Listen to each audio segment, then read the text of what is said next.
अगर रामगढ़ जिला में उसका पुतला दहन करने का जो भी आएगा उसको पटक पटक के मारे। जोहार साथियों, जिस प्रकार से कल हजारीबाग, गिरिडीह और रांची में और झारखंड राज्य के कई जिला मुख्यालयों में छात्रों के द्वारा मुख्यमंत्री जी का पुतला दहन कार्यक्रम के दौरान जो लाठीचार्ज किया गया और उस लाठीचार्ज में पुलिस के द्वारा बरसाई जा रही लाठियों के साथ जो लाठियाँ एक और विशेष समूह के लोगों द्वारा बरसाई गई, उसके बाद ये मन में ये सवाल आ रहा है कि झारखंड राज्य में लाठीचार्ज करने का अधिकार केवल पुलिस प्रशासन को नहीं बल्कि झारखंड मुक्ति मोर्चा के कार्यकर्ताओं को भी। आप सभी ने देखा झारखंड राज्य के विभिन्न जिलों में छात्रों के द्वारा मुख्यमंत्री जी के पुतला दहन कार्यक्रम में जिस प्रकार बर्बरता से लाठीचार्ज किया गया वह निंदनीय है। और सबसे आश्चर्यजनक बात कि उन्होंने किस कॉन्फिडेंस के साथ प्रेस कॉन्फ्रेंस किया, उनकी बॉडी लैंग्वेज, उनकी शारीरिक तरीके ये बता रहे हैं कि वो लोकतंत्र में नहीं राजतंत्र में है। जिनके हाथ में लाठी है, जिनकी भुजाओं में बल है, वो कुछ भी करेंगे, कुछ भी करेंगे। अरे ठीक है, कभी कभी इस प्रकार की परिस्थितियां होती हैं, उनको माफ़ी मांगने के बजाय या फिर ऐसे लोगों को ऊपर पार्टी स्तरीय कार्रवाई करने के बजाय वो प्रेस कॉन्फ्रेंस कर रहे हैं, फिर पीटेंगे। यानी वो आभास करा रहे हैं कि अब आप लोकतांत्रिक व्यवस्था में नहीं रहे, आप राजतांत्रिक व्यवस्था में आ गए हैं। राजा के खिलाफ बात करिएगा तो राजा के चाहने वाले या फिर राजा के समर्थक या राजा के टुकड़ों पर पलने वाले आपको बेरहमी से मारेंगे। खासकर गिरिडीह की जो तस्वीर आई, उस तस्वीर से तो देखकर ऐसा ही लगता है कि जिनकी भुजाओं में बल है, जिनकी बाजुओं में ताकत है, वह लोकतांत्रिक मूल्यों पर शायद विश्वास नहीं करते। और साथ ही साथ भुजाओं के बल को, बाजुओं के बल को अगर संविधान में संवैधानिक पदों पर बैठे लोगों का संरक्षण मिल जाए तो फिर क्या कहने। आप सबों ने देखा, और मैं मुख्यमंत्री महोदय से एक मुख्यमंत्री होने के नाते आज नहीं, झारखंड मुक्ति मोर्चा जो राज्य की सबसे बड़ी पार्टी है, उस पार्टी का केंद्रीय अध्यक्ष होने के नाते श्री हेमंत सोरेन जी पार्टी के केंद्रीय अध्यक्ष हैं, और पार्टी के केंद्रीय अध्यक्ष होने के नाते मैं उनसे मांग करता हूं कि अगर आपकी पार्टी लोकतांत्रिक मूल्यों पर, लोकतांत्रिक मूल्यों के बुनियाद पर तैयार हुई पार्टी है, यदि आपकी पार्टी का जो संविधान है वो लोकतांत्रिक मूल्यों पर आधारित है, तो जिन लोगों ने लाठीचार्ज ओपन किया है और बड़े गर्व के साथ धमकियां भी दे रहे हैं, कोई विनोद जी हैं रामगढ़ में, धनबाद में कुछ लोग चाय पीने चले आ गए कि मारपीट करेंगे अगर कोई प्रोटेस्ट करेगा तो, और गिरिडीह में तो सब आपने देखा। तो आप पार्टी के केंद्र अध्यक्ष होने के नाते मैं मुख्यमंत्री श्री हेमंत सोरेन जी से आग्रह करूंगा कि वैसे लोगों पर कार्रवाई करने के लिए आप जिला कमेटी को निर्देशित करें। अगर वो केंद्र के पदाधिकारी हैं तो आप स्वयं या फिर पार्टी के महासचिव द्वारा उनको कारण बताओ नोटिस या फिर निष्कासन करें, और नहीं तो याद रखिएगा जो मारने वाले लोग थे वो 40, 45, 50 साल के थे, अधेड़ लोग थे, आधी उम्र के लोग थे, और मार खाने वाले 25, 30 साल के नौजवान थे। बस दिक्कत यह थी कि झारखंड मुक्ति मोर्चा की सरकार है और वो झारखंड मुक्ति मोर्चा पार्टी के कार्यकर्ता थे, इसलिए पुलिस के सामने बहुत ही शर्मसार करने वाली तस्वीर। कम से कम पुलिस को अगर लाठी भांजनी थी तो जिनके गर्दन पर झारखंड मुक्ति मोर्चा का पट्टा था उन पर उस दिन भांजनी चाहिए थी, क्योंकि वो लाठी लेकर छात्रों को पीट रहे थे। लेकिन पुलिस की मौजूदगी में उनको यह अधिकार मिला कि आप लाठीचार्ज करिए। पुलिस की मौजूदगी में उनको यह अधिकार कैसे मिला कि वो छात्रों के साथ बर्बरतापूर्वक लाठीचार्ज करेंगे। इसलिए मुख्यमंत्री जी अगर कार्रवाई करिए, और नहीं तो मैं तमाम छात्रों से एक बात जरूर कहूंगा कि जो मारने वाले थे ना मेरे भाई, मेरे जितने भी भाई, कुछ बहनों ने भी कुछ लाठियां खाई हैं, उनको भी लाठियां भांजी गई हैं, तो मैं स्पष्ट उन भाइयों से बहनों से कहूंगा कि जो लाठी चार्ज करने वाले थे वो 40, 45, 50, 55 साल के थे, आप 25, 30 साल के हैं, उन चेहरों को याद रख लीजिएगा। कभी कभी लगता है ये निश्चित ही ये गांधी का देश है, ये बुद्ध का देश है, लेकिन कभी कभी उधम सिंह के रास्ते को अपनाना पड़ता है, क्योंकि उधम सिंह का भी तो देश है जिन्होंने जनरल डायर को लंदन में घुस के मारा था। कभी कभी हमें लगता है कि नेल्सन मंडेला के वो विचार उच्च कोटि के हैं, और हम लोग उस विचार को हम लोग मानते हैं, आत्मसात भी करते हैं कि मेरे जीवन का उद्देश्य बदला लेना नहीं बदलाव लाना है। ये विचार थे नेल्सन मंडेला के, लेकिन कभी कभी लगता है उधम सिंह बन के बदला भी लेना चाहिए। तो मैं तमाम छात्रों से यही कहना चाहूंगा, समय बलवान होता है, पुलिस अभी झारखंड मुक्ति मोर्चा के नेताओं की जी हुजूरी करने में व्यस्त है, लेकिन उन चेहरों का याद रखिए। अगर कानूनी कार्रवाई होती है तो ठीक है, नहीं तो आप 25-30 साल के हैं, वो 40-45 साल के थे, वो 40-45 साल के थे मेरे भाई। समय मिलेगा, पर्व त्यौहार मिलेगा, मेला मिलेगा, पिकनिक मिलेगा, कहीं मिल जाएंगे लोग। और आपके अंदर जो टीस है, जो गुस्सा है, क्योंकि हम भी एक संवैधानिक पद पर हैं, लेकिन कब तक इस तरह के आसपास के वातावरण को देखकर कब तक चुप रहें? इसलिए हम सीधा तो नहीं कहेंगे, क्योंकि मेरे लाइव को कई सारे चैनल, सम्मानित चैनल उठाकर उसको डाल भी देंगे। न जाने मेरे द्वारा कही गई कुछ शब्दों को तोड़ मड़ोड़ के भी प्रस्तुत किया जा सकता है। इसलिए मैं स्पष्ट कहना चाहूंगा, उनकी उम्र 40-45 थी, आपकी 20-25 थी, बाकी आप आगे समझ लें। पहचानते हैं वो मीडिया में है, अकड़ के उन्होंने प्रेस कॉन्फ्रेंस किया है कि जो मुख्यमंत्री की, अरे भाई कहां से हटे हो यार? पार्टी का, भारत का संविधान तो है ही, पार्टी का भी एक संविधान होता है, और वो पार्टी का संविधान भारत संविधान के निर्देश से ही चलता है। और आपको जानकारी होना चाहिए, इस देश में जहां तक मुझे जानकारी हो सके, मेरी जानकारी को करेक्ट करिएगा, राष्ट्रपति और राज्यपाल का पुतला दहन नहीं होता है। राष्ट्रपति, माननीय राष्ट्रपति, माननीय राज्यपाल, केवल इनका पुतला दहन नहीं होता है। बाकी मुख्यमंत्री हो, प्रधानमंत्री हो, केंद्रीय मंत्री हो, गृह मंत्री हो, रक्षा मंत्री हो, राज्य के शिक्षा मंत्री हो, स्वास्थ्य मंत्री हो, कोई नहीं, उनका पुतला दहन ये राइट है, ये अधिकार है। आर्टिकल 19 के तहत, अनुच्छेद 19 के तहत ये अधिकार है। जहां तक मेरी समझ और जानकारी, मेरी समझ को आप दुरुस्त भी कर सकते हैं अगर मैं गलत कह रहा हूं तो। राष्ट्रपति और राज्यपाल का पुतला दहन नहीं किया जा सकता। मुख्यमंत्री का तो रोज होगा, रोज अगर वो कुछ गलत काम करेंगे, उस राज्य में कहीं गलत कुछ होगा तो मुख्यमंत्री दोषी होंगे। शासन की व्यवस्था, प्रशासन की व्यवस्था, जो कुव्यवस्था, जहां गड़बड़ियां पाएंगी, जहां त्रुटियां पाई जाएंगी, मुख्यमंत्री क्यों नहीं होगा भाई? और ऐसे में अरे भाई, आप अगर मुख्यमंत्री श्री हेमंत सोरेन जी को कोई शारीरिक क्षति पहुंचाता तो चलिए आप उनको, वो आपको खर्चा पानी देते हैं, ठेका देते हैं, टेंडर देते हैं, 2 रुपया कमाते हैं यार। उनका सांकेतिक पुतला बना है। पुतला दहन का मतलब क्या होता है? प्रतीक के रूप में उस व्यक्ति का पुआल का, घास का, पुआल का, घास का पुतला बनता है। उसमें माचिस मारने से आपको तकलीफ हुई तो जिन बच्चों का भविष्य बेचा गया उनको कितना तकलीफ हुआ होगा? यहां झारखंड मुक्ति मोर्चा के कार्यकर्ताओं को इस बात को समझना चाहिए। आपको इतनी तकलीफ हुई कि आपके एक पुआल का, एक घास का ढांचा बना था, जो हम लोग एक घास का, एक पुआल का एक ढांचा बना था, एक उसमें बस उसको मान लिया गया कि मुख्यमंत्री हेमंत सोरेन का सांकेतिक या प्रतीक के रूप में जो उनका पुतला है, उसमें आपको तकलीफ हुई।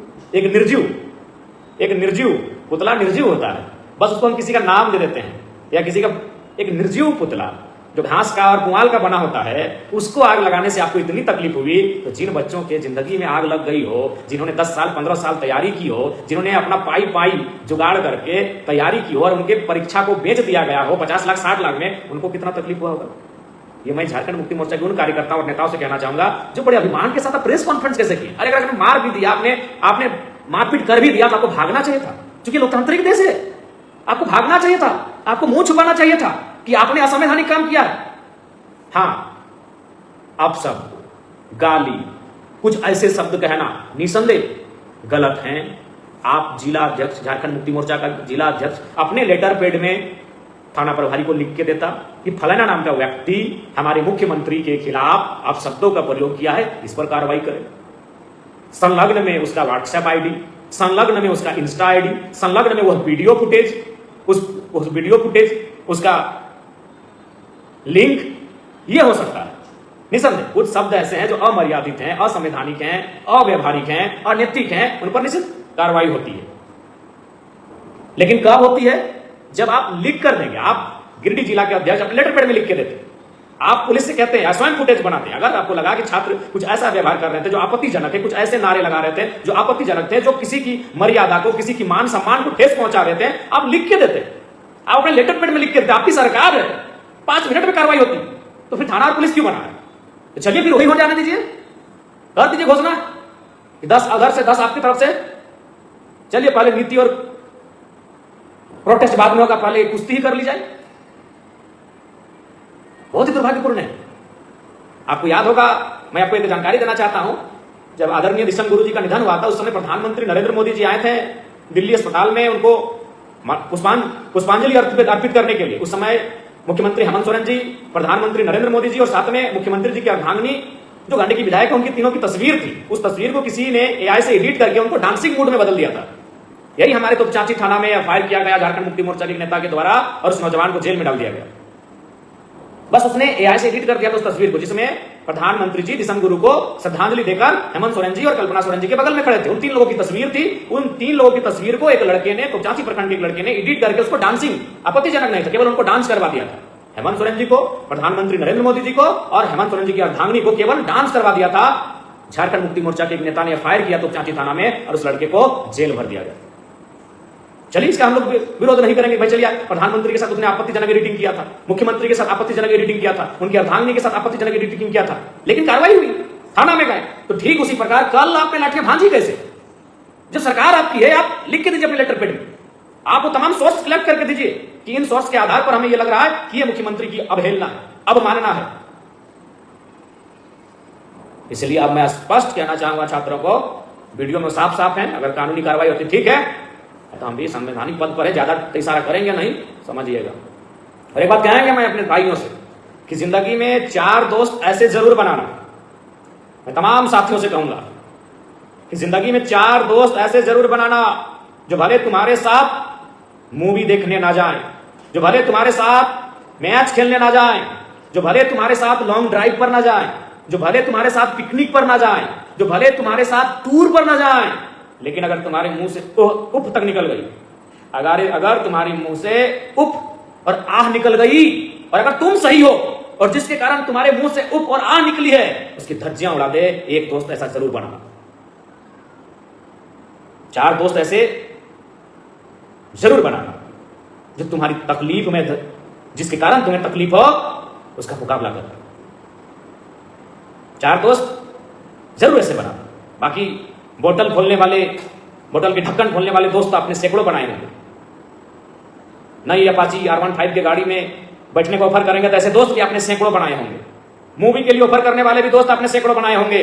टूर पर चलने वाले दोस्त भी आप सैकड़ों बनाए होंगे।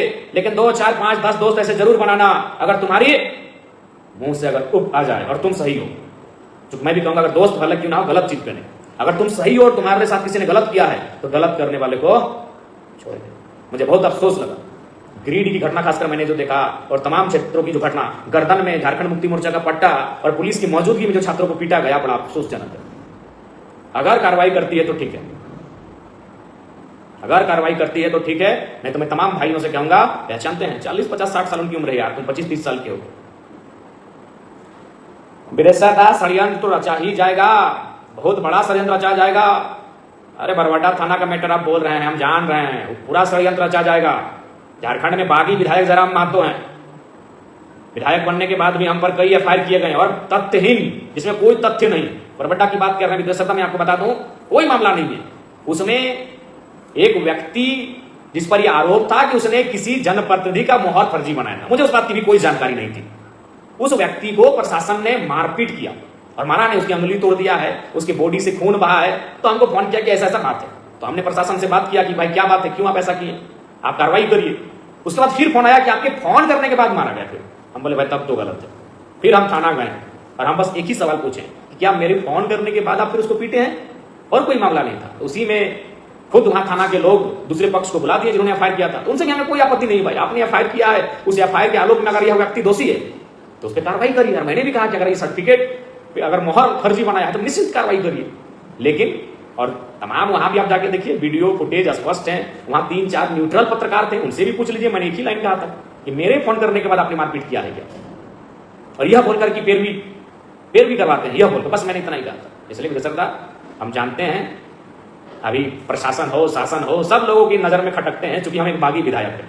हम वो विधायक हैं जो प्रशासन ने 20-25 हजार रुपया ले लिया तो उसको हम घुमा दिए कि अरे जमीर को जिंदा करिए महाराज। हम वो विधायक हैं कि लिया हुआ पैसा घुमा दिए कि कम से कम इसका वाला घुमा दीजिए और कहीं का तो छोड़ दीजिए। इसलिए मैं जानता हूं साजिशों के लिए सब इंतजार कर रहे हैं, आश्चर्यजनक है। यही हमारा बेरमो के विधायक पर भी किसी ने एफआईआर किया था, थाना में एफआईआर लिया ही नहीं गया। धनबाद सांसद पर किसी ने एफआईआर किया था, उस एफआईआर को लिया ही नहीं गया। आप खाली हंसी मजाक में जाके बोल दीजिए हमको जयराम महतो के नाम पर एफआईआर करना है, सब थाना प्रभारी इंटरेस्टेड है कि लाइए लाइए जल्दी लाइए, क्या है एफआईआर में क्या लिखना है। ये तो साजिशें हैं, क्योंकि भाई एक जनप्रतिनिधि की एक गरिमा होती है कि आप एक राह चलता व्यक्ति एक तथ्यहीन आरोप लगा दे, तथ्यहीन बिना किसी आधार के, और आप उस पर एफआईआर को ले लेंगे, ये शोभा नहीं देता है। और ऐसा ही होता है, आप अभी जाइए किसी भी व्यक्ति के खिलाफ जाकर एफआईआर करिए, अगर वो जनप्रतिनिधि हो तो एफआईआर को नहीं लिया जाएगा। लेकिन आप बोलिए कि नहीं वो जनप्रतिनिधि जयराम महतो है, ये तुरंत ले लेंगे। क्यों ना, सब तो हम लोग खटकते हैं, बागी विधायक है, वो भले अलग अलग पार्टी के हैं लेकिन उनका मनसा एक ही है कि भाई मिल के रहना है। सत्ता में तुम रहो तो हमको भी सपोर्ट करना, जब हम सत्ता में आएंगे तो हम तुमको सपोर्ट करेंगे। लेकिन जयराम महतो कौन है, वो बागी विधायक है। इसलिए विदेशरदा आपकी चिंता जायज है, साजिश क्यों नहीं होगी भाई, क्यों साजिश नहीं होगी? विधायक की एक परंपरा थी, विधायक से लोग मिलने आते थे तो भगवान जैसा व्यवहार करते थे, लेकिन जरा मातों से आते हैं तो क्या कहते हैं? मेरा छोटा भाई है, मेरा बेटा समान है, मेरे घर का लड़का है। तो भाई इन सब चीजों पर तो लोगों को अखरेगा ही। लोग, अरे वीआईपी लोगों का क्रीच नहीं उतरता है महाराज, और मिट्टी में सना टी शर्ट पहन के आप राजभवन में महामहिम के सामने बैठ जाते हैं। आप किसी आईएएस आईपीएस की जो दिशा की बैठक होती है उसमें एक मामूली टी शर्ट में जाकर बैठ जाइएगा तो सबको अखरेगा। प्रोटोकॉल मेंटेन करना पड़ता है, हम प्रोटोकॉल के ही खिलाफ हो जाते हैं तो भाई तकलीफ तो होगा। एलाइट क्लास जो है, राजनीति में आने से पहले, आईएएस आईपीएस बनने से पहले वो मिडिल क्लास से होंगे, लेकिन जिस दिन वहां दाखिल होते हैं एमएलए बनकर, एमपी बनकर, आईएएस बनकर, आईपीएस बनकर, जब वो दाखिल होते हैं वो एलीट क्लास की श्रेणी में चले जाते हैं। हाँ होंगे, बिल्कुल वो संघर्ष करते होंगे, लेकिन जैसे ही वह उस श्रेणी में दाखिल होते हैं वो एलीट क्लास की श्रेणी में चले जाते हैं। लेकिन जरा मतोमत शामिल होने के बाद भी एक ट्राउजर और टी शर्ट में दुनिया घूमता है। लोग बोलते हैं कि दिखावा हो सकता है, 365 दिन आप भी करिए, अगर दिखावा 365 दिन आप भी करिए, बैठ जाइए किसी आईएएस की लॉबी के साथ उसी प्रकार से। अरे मेरे जो दोस्त है ना, हमारा घर से मानटाण मोड़ का दूरी 500 मीटर है, हमारे जो अगल बगल के दोस्त हैं, हमारे जो मित्र हैं, अगर वो मार्केट जाते हैं तो वह परफ्यूम लगा के जाते हैं भैया, क्रिस्ट बना के जाते हैं कि मोड़ जा रहे हैं। इसलिए साजिश होंगी मेरे खिलाफ, मैं साजिशों से घबराता नहीं हूं, ना ही मैं विचलित होता हूं, ना ही मैं चिंतित होता हूं। हाँ, कुछ घटनाक्रम, कुछ कृत्य मैं भी ऐसा करता हूं जिसका मुझे अफसोस होता है कि एक एज ए ह्यूमन बीइंग ये काम मैंने ठीक नहीं किया। मैं बिल्कुल, अगर मैं कुछ ऐसा कृत्य करता हूं, जैसे मैंने एक दिन एक नौजवान का मोबाइल पटक दिया था, मुझे उसका अफसोस आज तक है कि मुझे वो नहीं करना चाहिए था। लेकिन है तो एक मानव गुण है तो दोष भी है, और लाइव प्लेटफॉर्म पर मैं इस बात को स्वीकार करने की साहस रखता हूं कि मुझमें अगर गुण है तो मुझमें दोष भी है, मुझमें कुछ अवगुण भी है, और अगर वो अवगुण मुझसे हो जाए तो मैं स्वीकार करने की क्षमता रखता हूं। इसलिए मेरे सरदार दुलाल दा, मैं समझता हूं आपकी चिंता को आदरणीय दुलाल दा, आप बहुत चिंतित रहते हैं मुझे लेकर, बिल्कुल अभिनव दा, आप सबों की चिंता में समझता हूं। मेरे खिलाफ जो साजिशें हो रही है इसको भी मैं जानता हूं। विधायक बनने के बाद अगर सबसे ज्यादा किसी पर एफआईआर हुआ है तो मेरे पर हुआ है, और एकदम निराधार। रांची में एफआईआर हुआ था, आपने सुना होगा, उसमें एफआईआर को पढ़िएगा, हमको तो हंसी लगा था कि केवल उसको हम फोन किए थे और हमारा नाम एफआईआर में डाल दिया गया। वेदांता के एफआईआर, मेरा फोटो था बैनर में, मेरा फोटो था बैनर में, इसलिए हम पे एफआईआर हो गया, मेरा फोटो था बैनर में। अब अगर बीजेपी के लोग अगर झारखंड में प्रोटेस्ट करें तो मोदी जी की फोटो तो रहेगी, अमित शाह की तो फोटो रहेगी, पार्टी के बड़े नेता है, तो क्या उन पे एफआईआर करेंगे? तो मेरी फोटो थी वहां पे उस कार्यक्रम में। ऐसे कई एफआईआर हमारे नाम पर। तो बरबट्टा का मामला भी वही है, बाकी वहां 3-4 न्यूट्रल पत्रकार थे, उनसे पूछिएगा हमने क्या कहा। और बिल्कुल वो तो हम आप जानते हैं, हम नहाने जाते हैं तो लोग लाइव किधर से चलाते हैं हमको नहीं पता चलता है, हम खाते हैं तो लोग किधर से लाइव चलाते हैं हमको नहीं पता है, तो सारा चीज लाइव रिकॉर्डेड है और वही लोग रिकॉर्ड किए हैं। थाना परिसर में मेरा एक एक एक्टिविटी को बरबट्टा थाना में कैमरे में कैद किया गया, तो कैमरे को निकालिए और देखिए मैंने कहा किसके लिए कुछ ऐसे शब्दों का प्रयोग किया हो जो कि उचित ना हो, या फिर मेरा शारीरिक भाषा कुछ ऐसी रही हो जो कि उचित ना हो। हाँ, शारीरिक रूप से भी मैंने अगर किसी के लिए कुछ अपना, मेरा शारीरिक भाषा भी अगर ऐसा रहा हो, मेरे बोलने का तरीका ऐसा रहा हो, तो देखिए सारा चीज लाइव है भैया, रिकॉर्डेड है। तो खैर अब चिंता मत करिए, वो सब साजिशें होती जा रहेंगी।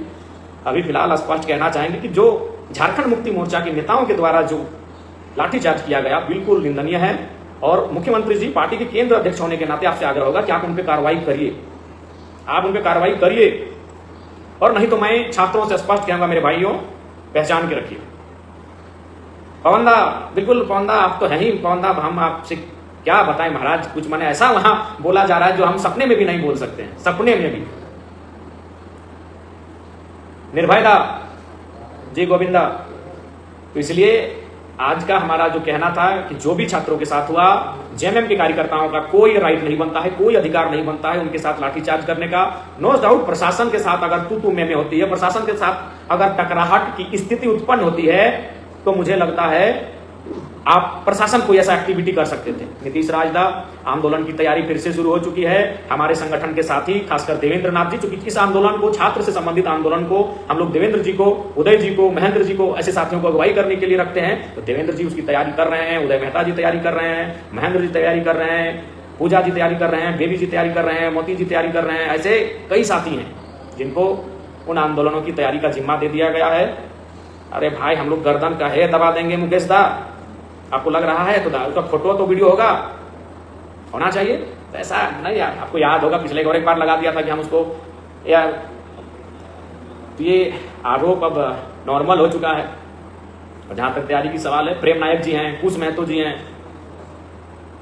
हमारे रांची के तमाम जो साथी हैं, गुना भगत जी हैं, पंचम एक्का जी हैं, बहुत संजय जी हैं, हमारी कोल्हान टीम है, सभी लोग आंदोलन की तैयारी में लगे हैं। 24 तारीख को नेमरा से पद यात्रा आरंभ होने वाला है और उस पद यात्रा के माध्यम से हम लोग गांव-गांव तक जाएंगे और लोगों को बताएंगे कि मुख्यमंत्री हेमंत सोरेन जी बहुत ही गलत कार्य कर रहे हैं और उनको कहेंगे कि आप अपने बच्चों को क्यों पढ़ाते हैं। यदि आप अपने बच्चों को इसलिए पढ़ाते हैं कि बड़ा होकर वो एक नौकरी करें तो उस उम्मीद को छोड़ दीजिए, क्योंकि आपको 60 लाख रुपए जमा करके रखना होगा, तभी इस राज्य में नौकरी हो पाएगा।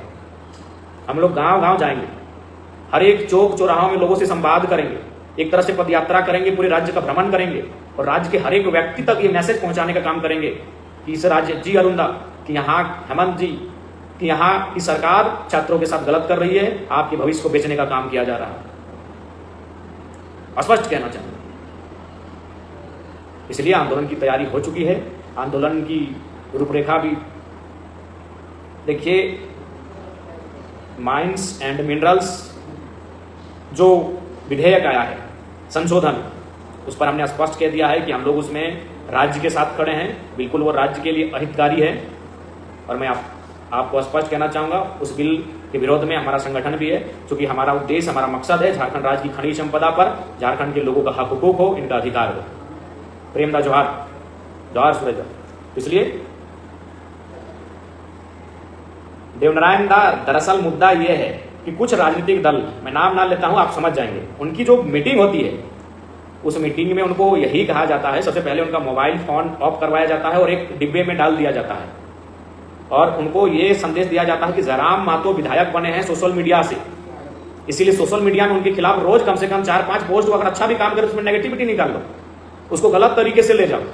ये निर्देश है एक पार्टी, विशेष पार्टी के नेता का, सबसे बड़े नेता का निर्देश है। इसीलिए आप लोग भी देखते हैं सोशल मीडिया में कुछ लोग कंटिन्यू, ऐसा लगेगा कि उनके पास अब कुछ काम नहीं है, उनके पास एक ही काम बचा है कि सुबह 6 बजे वो पोस्ट करना है जयराम महतो और उनकी पार्टी के खिलाफ, एक 9 बजे, एक 12 बजे, एक 3 बजे और फिर एक 6 बजे, फिर एक रात के 9 बजे और उसके बाद सोना है। इसलिए ये केवल सामान्य घटनाक्रम नहीं है, इसमें उनके पार्टी के सबसे बड़े नेता का संदेश है। अब आप कहेंगे मुझे कैसे पता चला, तो एक बात सीधा जान लीजिए, किसी भी संगठन में 150-100 पदाधिकारी होते हैं और 100 में एक व्यक्ति ऐसा होता है जिसका दिल कहता है कि ना भाई ये तो हमको यहाँ गलत चीज बताया जा रहा है, तो वो किसी से शेयर करता है और वो जब शेयर करता है तो फिर क्षण की बातें आ जाती हैं हम लोगों के पास। मैं भी कह रहा हूँ कि अगर हमारे संगठन में अगर केंद्रीय समिति की कोई बैठक होगी, क्योंकि हमारी केंद्रीय समिति में 151 लोग हैं, तो हम आपको गारंटी दे रहे हैं अगर उसमें कुछ भी इंपॉर्टेंट बात होगी लीक होगा ही होगा।